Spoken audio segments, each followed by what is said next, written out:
दिगंबरा दिगंबरा श्रीपादवल्लभ दिगंबरा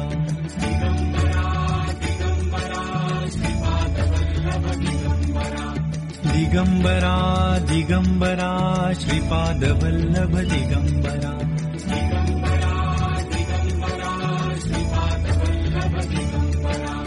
दिगंबरा दिगंबरा श्रीपादवल्लभ दिगंबरा दिगंबरा दिगंबरा श्रीपादवल्लभ दिगंबरा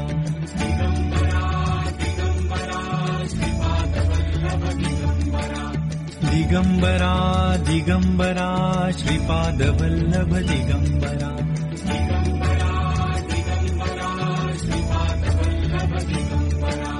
दिगंबरा दिगंबरा श्रीपादवल्लभ दिगंबरा। श्री गुरुदेव दत्त। श्री अत्रिनंदन कलौ पुनरावतीर्णं श्रीपादराज विभवं यतिनारसिंहम् आविर्बभूव खलु स्वामी समर्थरूपं श्री स्वामिराज चरणं शरणं प्रपद्ये। श्री गुरुदत्तधाम श्री क्षेत्र गोंदी आयोजित परमहंस परिव्राजकाचार्य श्रीमद वासुदेवानंद सरस्वती टेंबे स्वामी महाराज यांच्या पुण्यतिथी महोत्सवांतर्गत चालू असलेल्या करुणा त्रिपदी भावार्थ निरूपण मालेचं आजचं दुसरं पुष्प, दुसरा भाग आपण प्रतस्मरणीय थोरल्या स्वामींच्या चरणी, यतिराज श्री गुरु स्वामी महाराजांच्या चरणी, भगवान प्रभू दत्तात्रेयांच्या चरणी समर्पित करीत आहोत। कालच्या भागात आपण करुणा त्रिपदीची जन्मकथा पाहिली। नेमकं निमित्त मात्र कारण काय घडलं, ही रचना प्रस्फुटित होण्यासाठी आणि वासुदेवानंद सरस्वती टेंबे स्वामी महाराजांनी कशा पद्धतीनं अपराध क्षमापन स्तोत्र या करुणा त्रिपदीच्या माध्यमातून दत्त संप्रदायासाठी उपलब्ध करून दिलं, दत्त महाराजांची प्रार्थना कशी केली ते आपण कालच्या पहिल्या पदात पाहिलं। शांत हो श्री गुरुदत्ता मम चित्ता शमवियाता। करुणा त्रिपदीतली ही तीनही पद अलौकिक आहेत, या कलियुगामध्ये तात्काळ फळ देणारी आहेत। श्रद्धापूर्वक आपण या तीनही पदांचं जर नित्य पठन केलं तर अनेक संकटांपासून, अनेक व्याधींपासून, अनेक आपदा विपदांपासून दत्त महाराज आपलं संरक्षण करतात। असे एक ना अनेक दत्त भक्तांचे अनुभव आहे। दत्त पंचपदी मध्ये जी 5 पद म्हणण्याचा प्रघात आहे, त्या 5 पदांमध्ये ही 3 पद सर्वत्र सुपरिचित आहेत। बाकी सुरुवातीचं आणि शेवटचं पद कदाचित परंपरेनुसार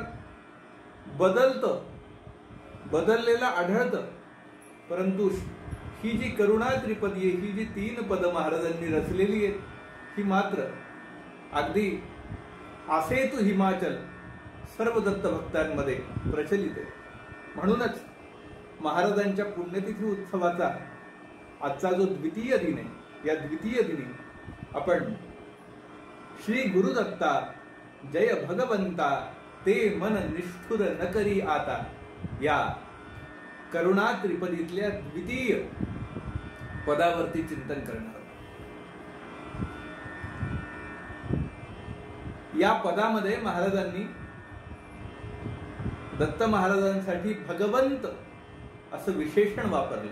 श्री गुरुदत्ता जय भगवंता, तुझा जय जयकार असो, ते मन निष्ठुर न करी आता। कालच्या पदात महाराजांनी अर्जव केला, विनंती केली, महाराज शांत व्हा, तुमचा कोप शांत करा। आम्ही अपराधी आहोत, पापी आहोत, आम्ही मूढ आहोत, आमचा मार्ग कदाचित चुकला असेल, आम्ही आडमार्गी पडले असू, परंतु आम्हाला तुम्हीच यातून सावरा आणि तुम्ही शांत व्हा, आमचं चित्त देखील शमवा, शांत करा. आणि ही आर्जव, ही विनंती आता पुढे ह्या दुसऱ्या पदामध्ये थोडीशी तीव्र झालेली दिसते. वासुदेवानंद सरस्वती टेंबे स्वामी महाराज आणि दत्तप्रभूंचं नातं हे देव आणि भक्ताच्या पलीकडे पोचलेलं होतं. अगदी कृष्ण भक्तीमध्ये मधुरा भक्तीचं उदाहरण आपणा सर्वांना माहिती आहे. चैतन्य महाप्रभू असतील, आमच्या मीराबाई असतील, अलीकडच्या काळामध्ये प्रज्ञाचक्षू गुलाबराव महाराज असतील, या प्रत्येकाचं उपास्य भगवान गोपाल कृष्ण आहेत. गुलाबराव महाराजांचं उपास्य ज्ञानेश्वर माऊली आहे. परंतु आपल्या उपास्याशी जेव्हा हे सत्पुरुष तादात्म्य पावतात, मग चैतन्य महाप्रभू भगवान गोपाल कृष्णांसोबत तादात्म्य पावत असतील, मीराबाई गोपाल कृष्णांसोबत तादात्म्य पावत असतील, आमचे गुलाबराव महाराज ज्ञानेश्वर माऊलींसोबत तासन तास बोलत बसत असतील, तर मग हे तुमच्या आमच्या सोबत का होत नाही? कारण आपलं अनुसंधान तिथपर्यंत पोचत नाही. वासुदेवानंद सरस्वती स्वामींच्या चरित्रामध्ये असे उल्लेख आपल्याला ठिकठिकाणी आढळतील की दत्त महाराज वासुदेवानंद सरस्वती स्वामींशी बोलायचे. अगदी आपण जसे एकमेकांशी बोलतो तसे यांच्यामध्ये वार्तालाप व्हायचे. कधी कधी भांडणही व्हायची, कधी कधी सुखसंवादही व्हायचे. भक्तीचा पारा, भक्तीचं थर्मामीटर, भक्तीची डिग्री भक्ताची कुठपर्यंत पोहोचावी, तर इथपर्यंत पोहोचावी. आणि ही जेव्हा तितक्या डिग्री पर्यंत तो भक्तीचा पार जाऊन पोहोचतो ना, तेव्हा मग अगदी त्या तीव्रतेनं आपण आपल्या उपास्याला आळवतो. महाराज तसंच इथे आळवतायत. श्री गुरुदत्ता जय भगवंता, ते मन निष्ठुर न करी आता. थोडासा राग माणसाचा शांत झाला तरी सुद्धा त्याच्या पुढची एक पायरी असते.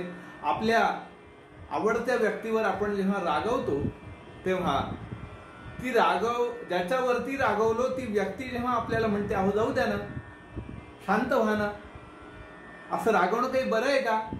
परंतु असं जरी असलं तरी पुढची एक पायरी आहे रुसवा. मनामध्ये रुसवा असते, रुष्टता असते. ती रुष्टता दत्त महाराजांची अजून काही गेलेली नाही. काल जरी हे म्हणाले शांत हो श्री गुरुदत्ता, तरी आज तो रुसवा जाणवतोय महाराजांच्या चेहऱ्यावरती. दत्त महाराजांच्या चेहऱ्यावरती तो रुसवा दिसतोय आणि तो रुसवा काढण्याचं काम आमचे थोरले स्वामी करतायत. ते म्हणतायत, श्री गुरुदत्ता जय भगवंता, ते मन निष्ठुर न करी आता. रुसू नकोस, रागवू नकोस, तुझं मन असं कठोर करू नकोस, निष्ठुर करू नकोस. तू भगवंत आहेस. भगवंत या शब्दाचा अर्थ आमच्या वेदांत शास्त्रात, आमच्या भक्तिशास्त्रात असा सांगितलाय की ज्ञान वैराग्य ऐश्वर्य यशश्री औदार्य हे सहाही गुणवर्य वसती जेथे. म्हणजे आपण परमेश्वराला, परमात्म्याला, देवाला षडगुणैश्वर्य संपन्न मानतो. आणि हे षडगुण, हे सहा गुण ज्या ठिकाणी एकत्र येतात त्या ठिकाणाला भगवंत असं म्हणण्याचा प्रकार आहे. हे सहा गुण कुठले? ज्ञान, वैराग्य, ऐश्वर्य, यश, श्री आणि औदार्य. या सहाही गोष्ट एकत्रित एका ठिकाणी पाहायला दुर्मिळ आहे, मिळतच नाही. बघा ना तुम्ही कशी गंमत आहे.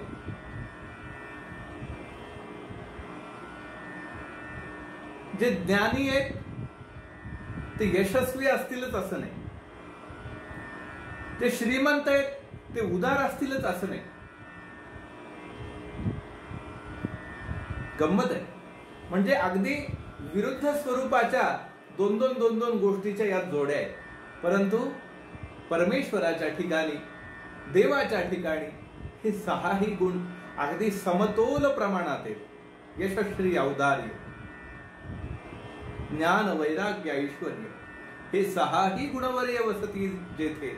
आणि आमच्या दत्त संप्रदायामध्ये जे उपास्य आपण सर्वजण मांडतो, दत्त महाराज, त्या दत्त महाराजांची प्रतिमाच अशी आहे. 3 शिरे 6 हात तया माझा दंडवत, तुकोबाराय म्हणतात. त्रिगुणात्मक त्रयमूर्ती दत्त हा जाणा. सत्वगुण, रजोगुण आणि तमोगुण या एकेका गुणाचं घनस्वरूप म्हणजे जर 3 शिरं असतील तर या षड्गुणेश्वर्याची साक्ष देणारे आपल्या दत्त महाराजांचे 6 हात आहे. म्हणून वासुदेवानंद सरस्वती स्वामी महाराज इथे दत्त महाराजांना विशेषण वापरतायत. श्री गुरुदत्ता जय भगवंता, ते मन निष्ठुर न करी आता. तुझं ते मन, तुझं मन निष्ठुर नाहीये, तू निष्ठुर नाहीयेस. तुझा मूळ स्वभाव निष्ठुरतेचा नाही, कठोरतेचा नाही. तुझा मूळ स्वभाव आम्हाला माहिती. भक्त जेव्हा देवाशी संवाद साधतो, भक्त देवाला जाणीव याची करून देतो की तुला आम्ही पूर्ण ओळखलेलं आहे, तू कसा आहेस ते आम्हाला माहिती आहे ना, तू असं निष्ठुर नाहीयेस. तुला एक नाही अनेक दाखले देऊन आम्ही पटू. तुझे किती किती किती किती तू कसा आहेस ते आम्हाला. आपण व्यवहारामध्ये बोलतो. असं व्यवहारामध्ये एखाद्याला सांगतो, एखादा जर आपल्यावरती रुसला, रागवला आणि त्याची आपल्याला समजूत घालायची, अरे जाऊ दे ना, तुझा काय असा स्वभाव आहे का, आपण सहज म्हणतो. अगदी तत्तुल्य भगवंताशी इथे स्वामी महाराज संवाद साधतायत. ते म्हणतायत तू मूळचा निष्ठुर नाहीस, तू दयेचा सागर आहेस, तू करुणेचा घन आहेस, तू सतत आपल्या भक्तांवरती कृपा वर्षाव करणार आहेस. तुझ्या कृपामृताचा वर्षाव करण्याचा तुझा स्वभाव आहे. तू निष्ठुर कसा बरं होशील. अरे तुझं मन किती ठिकाणी गहिवरून आलं, कळवळलं. आणि इथे स्वामी महाराजांनी दत्त संप्रदायामध्ये जो उपासना ग्रंथ, उपास्य ग्रंथ म्हणून सर्वतोपरी मांडला जातो, त्या सरस्वती गंगाधर विरचित श्री गुरुचरित्रातली काही रूपक, काही दृष्टांत पुढच्या या पदाच्या कडव्यात आपल्याला दिले. मग एक एक कडव्यामध्ये एक एक अध्याय, त्या अध्यायाचा सारांश आपल्याला पाहायला मिळतो. सर्वसाधारणपणानं आपण जर याचा विचार केला तर चोरे द्विजासी मारिता वनिजे, कळवळले ते कळवळू आता. 10व्या अध्यायामध्ये श्रीपाद श्री वल्लभांच्या निजानंद गमनानंतर भक्तराज वल्लभेशाचं चरित्र येतं. आणि या वल्लभेशाच्या चरित्राचा आधार या 10व्या अध्यायातला स्वामी महाराजांनी इथे दिलाय. वल्लभेश नावाचा कुणी एक वणिज वृत्तीचा ब्राह्मण कुरवपूरला जाण्याचा नवस काय करतो, त्यासाठी त्याला व्यापारामध्ये नफा काय होतो, खूप मोठं धन स्वतःजवळ घेऊन तो वनामधून काय विचरण करावा लागतो.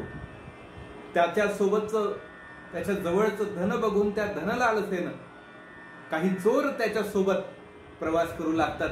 ही सर्व कथा गुरुचरित्रामध्ये साध्यांत आली. आपण सर्वजण गुरुचरित्राचे नित्य वाचक आहात. आपण सर्वजण गुरुचरित्र सार तरी निदान ऐकलेलं असतं. गुरुचरित्र वाचलेलं नसेल तरी त्यातल्या कथा आपल्याला सारांशानं तरी माहीत असतं. परंतु केवळ कथा निर्देश इथे वासुदेवानंद सरस्वतींना करायचा आहे का, असं जर पाहिलं तर त्याचं उत्तर सर्वसाधारणतः चिंतन जर केलं तर नाही असं येईल. कारण साधू संतांनी त्यांच्या ज्या रचना प्रस्फुटित केल्या, त्या रचनांचं हे वैशिष्ट्य आहे की या रचनांमध्ये केवळ कथा नाहीये, केवळ दृष्टांत नाहीये, तर त्यामागे काही संकेत आहे, काही सिद्ध मंत्र आहे. अहो दूर कशाला, याच करुणा त्रिपदीमध्ये 14 सिद्ध मंत्र आहेत. किती सिद्ध मंत्र आहेत? 14. या 3 पदांमध्ये स्वामी महाराजांनी 14 सिद्ध मंत्र आपल्याला दिलेत. परंतु आपली आणि त्या मंत्रांची कधी गाठभेटच होत नाही. का होत नाही? कारण आपलं तितकं अनुसंधान नसतं त्या गोष्टीकडे. आपण पंचपदी करायची म्हणून करतो, पद म्हणायचं म्हणून म्हणतो, जीवावर आल्यासारखं नित्य उपासनेमध्ये एकामागून एक एकामागून एक भर भर भर भर भर असं नाही. थोडस त्या रचनेशी तादात्म्य जर पावलं तर आपल्याला ते संकेत हळूहळू जाणवायला लागतात. गुरुमाऊली ते संकेत आपल्याला देतात. तसंच या पदात आहे. या पदामध्ये वरवर जरी असं दिसत असलं की गुरुचरित्रातले काही संकेत दिले, तरी सुद्धा एक एक संकेत बघा ना काय गोड गुंफलाय. चोरे द्विजासी मारिता वनिजे, कळवळले ते कळवळो आता. 10वा अध्याय वल्लभेशाचं चरित्र. पोटशुळाने द्विज तडफडता, कळवळले ते कळवळो आता. 13वा अध्याय. पोटशुळानं एक ब्राह्मण त्रस्त झाला होता.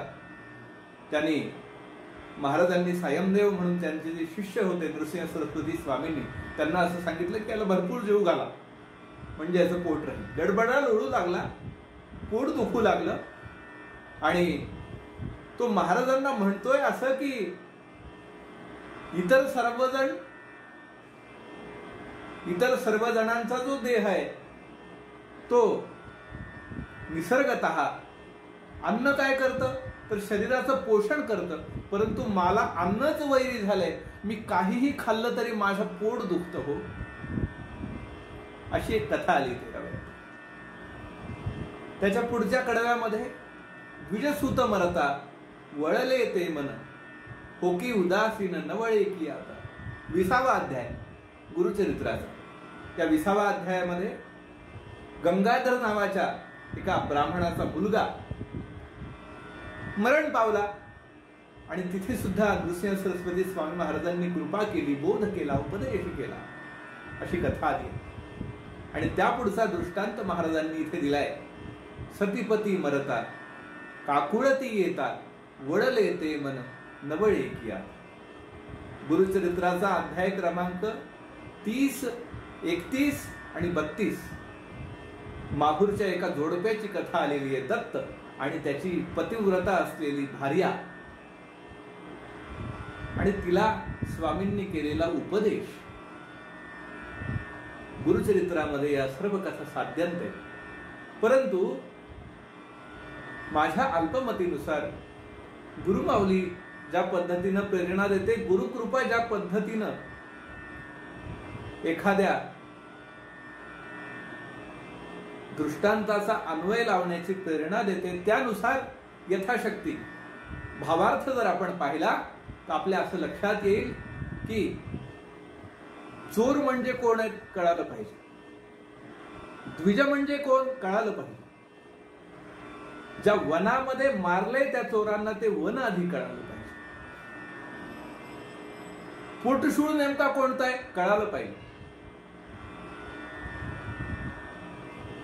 सती कोण आहे, त्या सतीचा पती कोण आहे, द्विजसूत कोण आहे हे कळालं पाहिजे.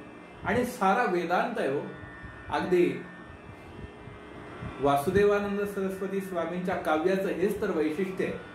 या काव्यामध्ये जितकी भक्ती आहे तितकंच ज्ञान आहे, जितकं ज्ञान आहे तितकंच वैराग्य ओतप्रोत भरलेलं आहे. महाराज या दुसऱ्या पदामध्ये असा वेदांत, सुलभ भाषेतला वेदांत तुम्हा आम्हाला सोप्या भाषेत रूपकाच्या माध्यमातून सांगताय. पाहायला जर गेलं तर हे दृष्टांत आहेत आणि पाहायला जर गेलं तर हे रूपक सुद्धा आहे. बरं, या भूतलावरती, या पृथ्वी तलावरती, या मृत्यूलोकात जन्माला येणारा प्रत्येक जण द्विज आहे. द्विज म्हणजे फक्त ब्राह्मण असा अर्थ घ्यायचा का? तर नाही. द्विज या शब्दाची व्याख्या शास्त्रानं करून दिली.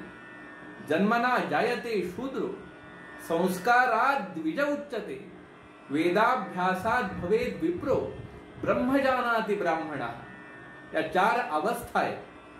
ब्राह्मण म्हणजे कुठली जात नाही, विप्र म्हणजे कुठली जात नाही, तर या अवस्था आहेत.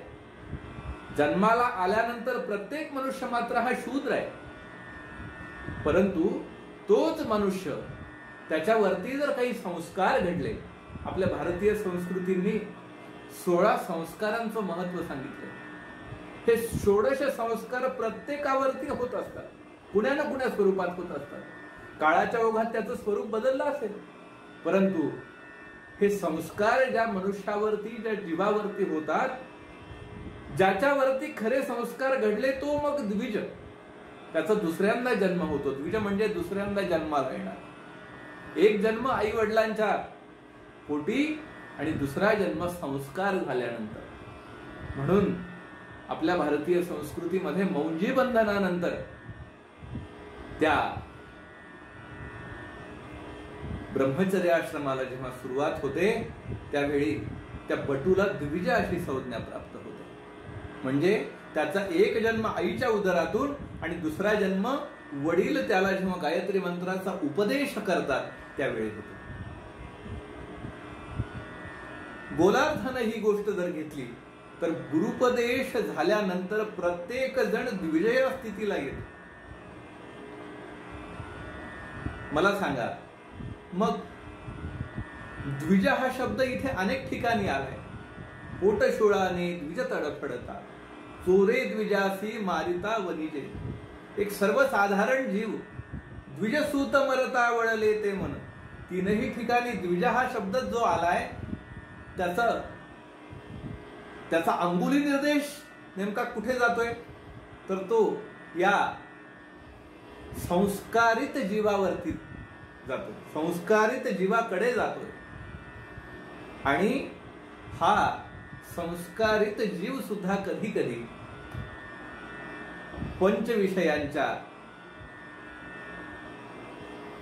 माध्यमातनं, पंचविषय शब्द, स्पर्श, रूप, रस, गंध असे विषय त्याला त्रास देतात, त्याला लुटायचा प्रयत्न करतात, त्याचं चित्त चोरायचा प्रयत्न करतात, त्याचं मन परमार्थामध्ये लागू देत नाहीत, देवाजवळ लागू देत नाहीत, गुरुजवळ लागू देत नाहीत, नामजपामध्ये लागू देत नाहीत. हे विषय म्हणजे चोर आहेत. आणि हे विषय काय करतात तर सर्वनाश घडवून आणतात. विषयांमुळे सर्वनाश होतो. एक एक विषय एक एक जण भोगतो, तो सर्वनाश जर पावत असेल तर तुम्ही आम्ही तर 5ही विषयांचं रोज सेवन करतो. सुभाषितकार असं म्हणतात, कुरंग मातंग पतंग भृंग मीना हाता पंचविरेव पंच एक प्रमादी स कथन्न हन्यते यस सेवते पंचविरेव पंच. कुरंग म्हणजे हरिण, त्याचा शब्द या विषयामुळे सर्वनाश होतो. मातंग म्हणजे हत्ती, त्याचा स्पर्श या विषयाच्या अधीन गेल्यामुळे सर्वनाश होतो. पतंग म्हणजे जी पाकुळी त्या पणतीवरती मिणमिणत्या ज्योतीवरती फडफडत असते, तिचा सर्वनाश ती स्वतःचा रूप या विषयाकडे जाते म्हणून होतो. भृंग म्हणजे भ्रमर, त्या भ्रमराचा रस या विषयाचा अतिरेक झाल्यामुळे सर्वनाश होतो. आणि मीन म्हणजे मासा, त्याचा गंध या विषयाचं अतिसेवन केल्यामुळं सर्वनाश होतो.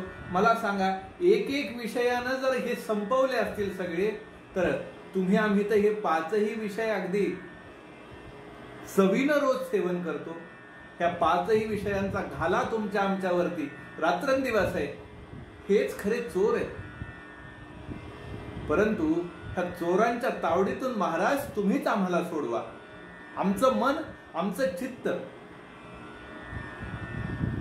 तुमच्या चित्ताशी जोडलं जाऊ द्या.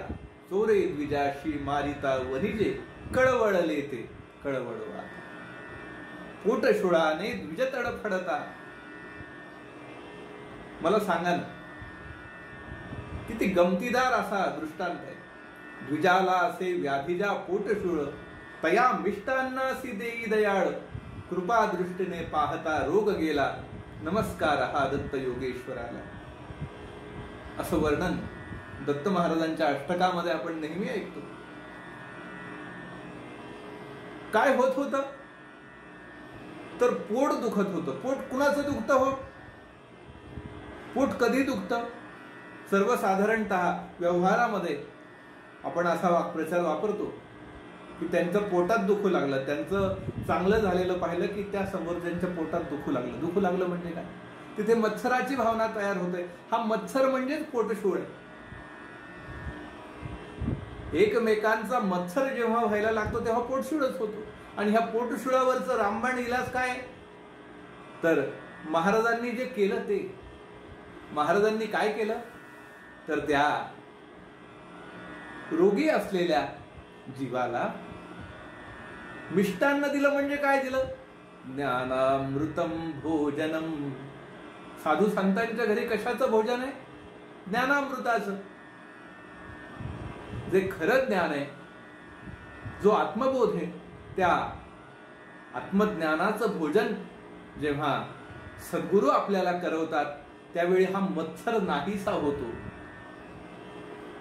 आणि याकरता महाराज हा रूपकाच्या माध्यमातून तुम्हा आम्हाला अंगुली निर्देश करून सांगतायत, बाबानो, भगवंताची कृपा तुम्हाला जर हवी असेल, त्याचं मन जर तुमच्याकडे वळवायचं असेल आणि तुमचं मन त्याच्याकडे लावायचं असेल तर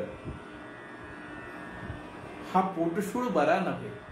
त्या पोटशुळावरती ज्ञानामृताचं भोजन घ्यावं आणि कुण्याही जीवाचा न घडो मत्सर, वर्म सर्वेश्वर पूजनाचे.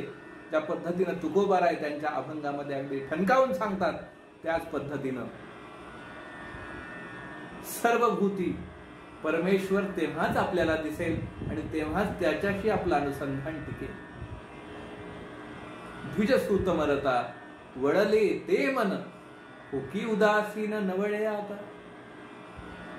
इथे दोनही अर्थानं आपण असं म्हणू शकतो की त्या जीवाच्या पोटी जन्माला येणारा कोण असतो? तर जीवाच्या पोटी काय जन्माला येतं? अज्ञान जन्माला येतं. हे अज्ञान मुळामध्ये जीव जन्माला आल्याबरोबर अज्ञानी होतो. जोपर्यंत तो आत असतो ना तोपर्यंत त्याला सगळं कळतं. तो म्हणतो सोहम सोहम सोहम, मी तोच आहे, मी तोच आहे. परंतु एकदा का थोडासा बाहेर आला, आईच्या गर्भाच्या, आईच्या पोटाच्या बाहेर आला आणि त्याला का एकदा बाहेरची थोडी हवा लागली की तो म्हणतो मीच कोणीतरी आहे. तो स्वतः देहालाच मी म्हणायला लागतो. हे फार मोठं अज्ञान.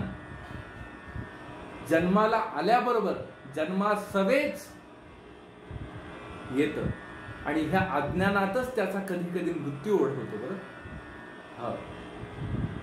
मग तो म्हणू लागतो कोहम, कोण आहे? मी मानत नाही देवाला, मी नास्तिक आहे, मी अमका आहे, मी विज्ञानवादी आहे, मी पुरोगामी आहे, असं तो म्हणू लागतो. बरं, हे अज्ञान म्हणजे हा द्विजसूत आहे. आणि तो एकदा का गेला की अज्ञान एकदा की संपलं. अज्ञान कधी संपतं? जेव्हा सद्गुरू त्याचा पुनर्जन्म घडवून आणतात आणि बोधपुत्र निर्माण झाला तेव्हा, ममता म्हातारी मरून गेली जेव्हा, बोधपुत्र निर्माण झाला तेव्हा, भक्ती बहीण धावून आली गावा, आता संध्या करू मी कैसी केव्हा, झाली संध्या संदेह माझा गेला. संदेह कधी मिटतो? अज्ञान कधी नाश पावतं? तर आमचे शांती ब्रह्म एकनाथ महाराज त्यांच्या संध्या या प्रकरणात ज्या पद्धतीने सांगतात, तो अज्ञान मूलक असा पुत्र मरून जातो आणि कोण जन्माला येतं? बोधपुत्र. तो बोध, तो स्वात्मसुखाचा बोध सद्गुरू दत्त महाराज आपल्याला करून देतात बरं. सतीपती मरता काकुळती येता वळले ते मन नवळे आता. सती म्हणजे कोण? पतिव्रता. इथे सती ह्या शब्दाचं रूपक आपल्या एकनिष्ठेशी आहे, आपल्या श्रद्धेशी आहे. श्रद्धा एकविध असावी, भक्ती एकविध असावी. परमेश्वर सर्वभूती पाहावा मान्य आहे, परंतु श्रद्धा ही अचल असावी, श्रद्धा ही एकनिष्ठ असावी. मंत्रे तीर्थे द्विजे देवे दैवज्ञे भेषजे गुरौ यादृशी भावना यस्य सिद्धिर्भवती तादृशी. असं गुरुचरित्रच आपल्याला शिकवत नाही का? इतक्या सर्व ठिकाणी श्रद्धा पाहिजे. आणि तिचा पती, त्या श्रद्धेचा पती कोण? तर सर्वसाधारणतः त्या श्रद्धेचं कुणासोबत जमतं हो? तर तिचं जमतं निश्चयासोबत. तो निश्चय एकदा का मरून गेला की मग ती बेचैन होते, मग ती श्रद्धा उरत नाही. आणि अशी विगता धबा झालेली श्रद्धा ती जेव्हा काकुळतीला येते तेव्हा तिथे गरज असते सद्गुरुनाथांची, सद्गुरुनाथांच्या कृपेची, सद्गुरुनाथांच्या अनुसंधानाची. आणि त्याच अनुसंधानाची आठवण महाराजांनी या कडव्यात आपल्याला करून दिली. आणि जाता जाता सरते शेवटी महाराज दत्त महाराजांना असं म्हणतात, श्री गुरु दत्ता त्याची निष्ठुरता. अरे किती निष्ठुर होशील, किती पद्धतीने तुला सांगितलं की तू कसा आहेस, तू असा आहेस. एक नाथ महाराजांचं असंच पद सर्वश्रुत आहे भजन, ते मन निष्ठुर का केले. प्रल्हादाच्या भावार्थास्तव स्तंभी गुर गुरले, ते मन निष्ठुर का केले. गजेंद्राच्या हाके सरसी धावून आले, ते मन निष्ठुर का केले. पांचालीचा धावा ऐकुनी वस्त्रची पुरविले, ते मन निष्ठुर का केले. एका जनार्दनी पूर्ण कृपेने तव पदी मन स्थिरले, ते मन निष्ठुर का केले. तुझं मन असं निष्ठुर होऊ देऊ नकोस. इतके दाखले नाथांनी सुद्धा दिलेत, तसेच दाखले इथे वासुदेवानंद सरस्वती स्वामी महाराजांनी सुद्धा दिलेत. आणि वारंवार त्या रुसलेल्या निष्ठुर झालेल्या दत्त महाराजांना याची जाणीव करून दिली की श्री गुरुदत्ता त्याची निष्ठुरता कोमल चित्ता वळवी आता. अरे तुझं चित्त हे सुकोमल आहे, मृदू सबाई हे नवनीत तैसे सज्जनांचे चित्त. तुझं चित्त कसं आहे? तू तर या साऱ्या सज्जनांचा शिरोमणी आहेस. तुझं चित्त अगदी सुकोमल आहे. आणि अशा सुकोमल चित्तानं असं कठीण होणं चालेल का? नाही चालणार ना. मग श्री गुरुदत्ता त्याची निष्ठुरता कोमल चित्ता वळवी आता. तुझं चित्त आमच्याकडे वळव, आम्ही तुला हाका मारतोय. लेकरू जेव्हा पाळण्यात झोपलेलं असतं, खूप मोठं कुटुंब, एकत्र कुटुंब असतं, नवीनच मूल झालेलं असतं आणि त्या मुलाची आई कुठेतरी घरात कामात गुंतलेली असते. त्यावेळी काय होतं बरं? काम करत असताना तिचं चित्त पूर्ण तिच्या त्या बाळाकडे गुंतलेलं असतं.